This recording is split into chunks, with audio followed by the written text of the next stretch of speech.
This is the Sabbath School lesson for the second quarter, 2021. Thursday, May 13. Promises, Promises. Our text for today is Exodus 19 and verse 8. Then all the people answered together and said, "All that the Lord has spoken we will do." So Moses brought back the words of the people to the Lord. At first sight, all seems well.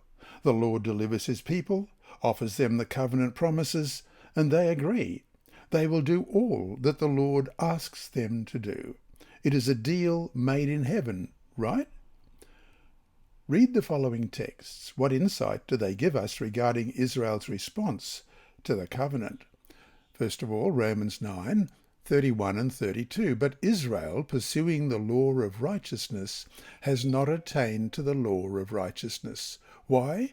Because they did not seek it by faith, but as it were by the works of the law, for they stumbled at that stumbling stone. And Romans 10:3, for they, being ignorant of God's righteousness and seeking to establish their own righteousness, have not submitted to the righteousness of God. And Hebrews 4 verses 1 and 2, therefore, since a promise remains of entering his rest, let us fear lest any of you seem to have come short of it. For indeed the gospel was preached to us as well as to them. But the word which they heard did not profit them, not being mixed with faith in those who heard it. Whatever God asks us to do, our relationship with him must be founded upon faith.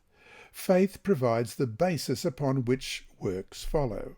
Works, in and of themselves, no matter how purely motivated, no matter how sincere, no matter how numerous, can't make us acceptable in the sight of a holy God.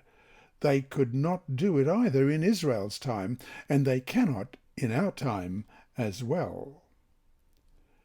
If, however, the Bible again and again stresses works, why can't works make us acceptable in God's sight? And we're going to look at several texts here. The first is Isaiah 53 and verse 6. All we, like sheep, have gone astray. We have turned every one to his own way, and the Lord has laid on him the iniquity of us all. And Isaiah 64 verse 6. But we are all like an unclean thing, and all our righteousnesses are like filthy rags.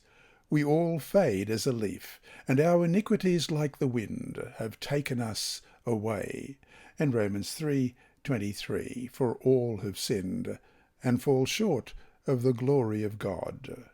Unfortunately, the Hebrew people believed that their obedience became the means of their salvation, not the result of salvation. They sought righteousness in their obedience to the law, not the righteousness of God, which comes by faith.